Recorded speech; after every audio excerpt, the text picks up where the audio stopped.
ಪೂಜ್ಯಾಯ ರಾಘವೇಂದ್ರಾಯ ಸತ್ಯಧರ್ಮರಥಾಯ ಚ ಭಜತಾಂ ಕಲ್ಪವೃಕ್ಷಾಯ ನಮತಾಂ ಕಾಮಧೇನುವೆ. ಓಂ ಶ್ರೀ ಗುರು ರಾಘವೇಂದ್ರಾಯ ನಮಃ. ಎಲ್ಲರಿಗೂ ರಾಯರ ಅನುಗ್ರಹ ಯೂಟ್ಯೂಬ್ ಚಾನಲ್ಗೆ ಸ್ವಾಗತ. ಹಾಗೆ ಇನ್ನೂ ಚಾನಲ್ನ ಸಬ್ಸ್ಕ್ರೈಬ್ ಮಾಡ್ಕೊಂಡಿಲ್ಲ ಅಂತ ಅಂದರೆ ದಯವಿಟ್ಟು ಸಬ್ಸ್ಕ್ರೈಬ್ ಮಾಡಿಕೊಂಡು ಈ ವಿಡಿಯೋಗೊಂದು ಲೈಕ್ ಮಾಡಿ. ತುಂಬಾ ಒಳ್ಳೊಳ್ಳೆ ಕಮೆಂಟ್ ಆಗ್ತಾ ಇರ್ತೀರ, ತುಂಬ ಖುಷಿಯಾಗುತ್ತೆ ನಿಮ್ಮ ಕಮೆಂಟ್ಸ್ ನೋಡ್ತಾ ಇದ್ದರೆ. ಅದೇ ರೀತಿಯಾಗಿ ರಾಯರು ನಿಮ್ಮ ಜೀವನದಲ್ಲಿ ಪವಾಡಗಳನ್ನ ಮಾಡ್ತಾ ಹೋಗಲಿ ಅಂತೇಳಿ ನಾನು ಕೂಡ ರಾಯರ ಹತ್ರ ಬೇಡ್ಕೊಳ್ತೀನಿ. ನಿಮ್ಮ ಜೀವನದಲ್ಲೂ ಕೂಡ ರಾಯರ ಅನುಗ್ರಹ ಏನಾದ್ರೂ ಆಗಿದ್ದರೆ ಈ 3 ಸೂಚನೆಗಳು ಸಿಕ್ಕಿರುತ್ತೆ. ಈ ಸೂಚನೆಗಳು ಬಂದು ರಾಘವೇಂದ್ರ ಸ್ವಾಮಿಗಳ ಪವಾಡದ ಸೂಚನೆ ಅಂತಲೇ ಹೇಳ್ತೀನಿ.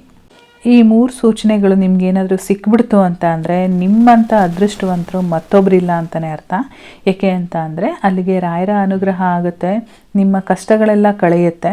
ಬನ್ನಿ ಹಾಗಾದರೆ ರಾಯರ ಅನುಗ್ರಹದ ಆ 3 ದೈವಿಕ ಸೂಚನೆಗಳು ಯಾವುದು ಅಂತೇಳಿ ನೋಡ್ಕೊಳ್ಳೋಣ. ಮೊದಲನೇದಾಗಿ ಕನಸಲ್ಲಿ ರಾಯರು ಬರೋ ಅಂಥದ್ದು. ರಾಯರು ಅಥವಾ ಮಂತ್ರಾಲಯದ ವೃಂದಾವನ ನಿಮ್ಮ ಕನಸಲ್ಲಿ ಕಾಣಿಸ್ಕೊಂಡ್ರೆ ಅದು ನಿಮ್ಮ ಕಷ್ಟಗಳು ಕೊನೆಗೊಂಡು ಶುಭ ಕಾಲ ಆರಂಭವಾಗುವ ಸೂಚನೆ. ಇನ್ನು ಎರಡನೇದು ಬಂದ್ಬಿಟ್ಟು ಕನಸಿನಲ್ಲಿ ಮಂತ್ರ ಕೇಳಿಸಿಕೊಳ್ಳುವುದು. ರಾಯರು ಬೃಂದಾವನ ಅಥವಾ ರಾಯರೇ ಕಾಣಿಸ್ಕೊಳ್ಳೋದು ಬೇರೆ, ಇದು ನಿಮ್ಮ ಕನಸಲ್ಲಿ ಮಂತ್ರ ಕೇಳಿಸ್ತಾ ಇರುತ್ತೆ.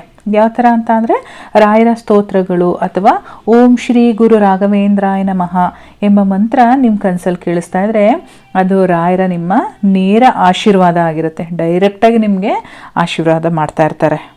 ಇನ್ನು 3ನೇ ಸೂಚನೆ ಬಂದ್ಬಿಟ್ಟು ಹೂವಿನ ಪ್ರಸಾದ.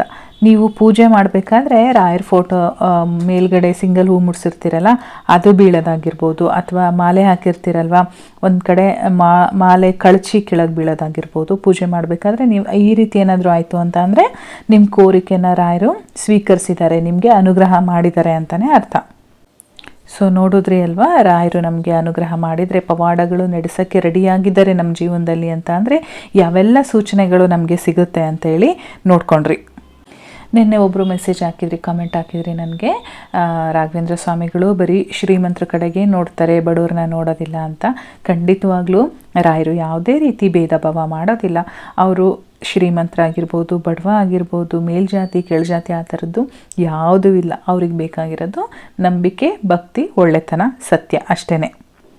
ಇಷ್ಟನ್ನು ಅಳವಡಿಸ್ಕೊಂಡು ಮಾನವೀಯತೆಯಿಂದ ಯಾರು ಜೀವನ ಮಾಡ್ತಾ ಇರ್ತಾರೋ ಅವರಿಗೆಲ್ಲ ಖಂಡಿತವಾಗ್ಲೂ ರಾಘವೇಂದ್ರ ಸ್ವಾಮಿಗಳು ಆಶೀರ್ವಾದವಂತೂ ಖಂಡಿತ ಮಾಡ್ತಾರೆ. ದಯವಿಟ್ಟು ಭಯ ಪಡಬೇಡಿ, ಆ ರೀತಿ ಎಲ್ಲ ಅಂದ್ಕೋಬೇಡಿ ರಾಯರ ಬಗ್ಗೆ. ಖಂಡಿತವಾಗ್ಲೂ ನಿಮಗೂ ಒಂದಲ್ಲ ಒಂದಿನ ಒಳ್ಳೆ ದಿನ ಬರುತ್ತೆ, ರಾಯರು ಆಶೀರ್ವಾದ ಮಾಡ್ತಾರೆ.